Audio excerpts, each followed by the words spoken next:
మీరు వచ్చిన దగ్గర నుంచి ఇండస్ట్రీలోకి ప్రతిఘటన సినిమా మొట్టమొదట బాంబులా పేలింది, పెద్ద హిట్.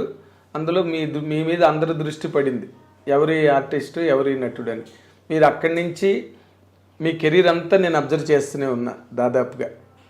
అసలు ఆ మొదట టేక్ ఆఫ్ టైం ఎలా నడిచిందండి మీకు? అంటే నాకు అర్థం కాల. అంటే ఆ ప్రతిఘటన తర్వాత వచ్చిన అవకాశాలు కానీ? ప్రతిఘటన తర్వాత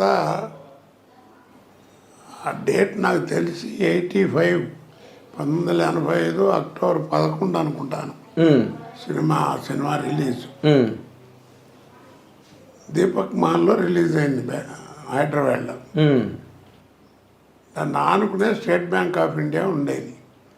రెండింటికి గోడ కూడా ఉండదు, ఈ సైకిల్ స్టాండ్ ఇవన్నీ కామన్. ఓకే. పక్కనే స్టేట్ బ్యాంక్ సేమ్ కాంపౌండ్లో. ఇటు పక్క వెంకటేశ థియేటరు, దాంట్లోనేమో వందే మాత్రం అనే ఓ సినిమా రిలీజ్. దీనికి దానికి 14 రోజులు తేడా. ఇది అఖండమైనటువంటి విజయం. ప్రతిఘటన. ఆ సినిమా చూడటం, రేపు అక్కడ బ్యాంక్ కూడా వీడేరా అని చెప్పి ఓ జనం ఎగబట్టడం. ఇప్పట్లాగా సెక్యూరిటీ అంత లేదు కదా అప్పుడు. ఏం లేదు, పైగా మీరు కొత్త నటుడు. ఎవడు వీడని ఓ చూడటానికి వచ్చేవారు. బ్యాంక్ వచ్చేవారా? బ్యాంక్ మీద పడిపోయారు, పక్కనే అసలు మెయిన్ రోడ్డు మీద. ఓకే. ఇప్పుడు అది లోపలికి బిల్డింగ్ కట్టి అక్కడ లోపలికి వెళ్ళింది అనుకుంటా. అంటే నేను అప్పుడు క్యాష్లో ఉండేవాడిని. బ్రాంచ్ మీద పిలిచిపోని, నువ్వు ఈ గొడవ వింటారా బాబు, క్యాష్లో ఉన్నావు, నేను పోని గొడవలు అవుతాయని వెనకాల కూర్చోబెట్టాడు నన్ను. ఆయన చూపించాలని మళ్ళీ ఎమ్మడబడేవారు.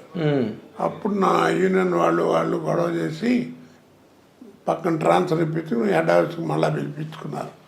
అక్కడ పని చేయించాను. అక్కడ లోపలికి ఎవరు పెద్ద రారు కదా.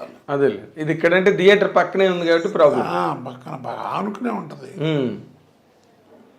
ఆ టేక్ ఆఫ్ అంటే ఇక అదే పొద్దున్నే ఇక మిడ్ నైట్ స్టార్ అనుకో. ఇక అదే ఓవర్ నైట్ స్టార్. ఇక పొద్దు నుంచి ఇక రోడ్డు మీద తిరగలేను, బయటకు వెళ్ళలేను, ఎవరితో మాట్లాడలేము. అది ఏమిటో ఇక అది ఆ సినిమా అంత విజయం అన్నమాట రామోజీ గారిది. అవును అవును. అసలు ఇక తట్టుకోలేకపోయారు. ఇక అక్కడి నుంచి ఏమిటంటే తెల్లారేటప్పటికి ఇక అక్కడి నుంచి ఎక్కడికి వెళ్ళాలన్నా విమానం లేకపోతే ట్రైన్ తప్ప, లేకపోతే ఫ్లైటే ప్రయాణం. అలా సాగింది. ఓకే. కాదు, అప్పుడు మీరు ఇండస్ట్రీలోకి వచ్చినప్పటికీ దాదాపుగా మహామహులు ఉన్నారు. రావుగోపాల్ గారు ఉన్నారు, కైకాల సత్యనారాయణ గారు ఉన్నారు, గొల్లపూడి మారుతి గారు ఉన్నారు. అందరూ మంచి భూమిలో ఉన్నారు. నూతన్ ప్రసాద్ గారు, ఆయన లేకుండా సినిమావి లేదు. నూతన్ ప్రసాద్. అలాంటి కాంపిటీషన్ని మీరు ఏ విధంగా అసలు తట్టుకుని మీరు నిలబడగలిగారండి ఇండస్ట్రీలో? నిజంగా చెప్పాలంటే నాకు అసలు బ్రెయిన్లో ఆలోచన ఏమీ లేదండి. ఇంకో రకంగా చెప్పాలంటే ఇది కొంచెం ఎత్తుకబురు అనుకుంటారు. ఆ ఆలోచన వచ్చేటువంటి టైం కూడా ఉండేది కాదు. ఇక రాను ఎంత బిజీ అయిపోయానంటే రోజుకి 20 గంటలు మినిమం పని చేయటం, కారులోనే నిద్రపోవటం, ట్రైన్ ఎడితే ట్రైన్లో నిద్రపోవడం తప్ప లేదు. ఇక చాలా ఇబ్బంది పడేవాడిని. నాకు ఒకసారి ఆశ్చర్యం వేసింది. ఒక 9 రోజులు 10 రోజులు మొత్తం రోజును 3 స్టేట్లో పనిచేశాను. అబ్బా.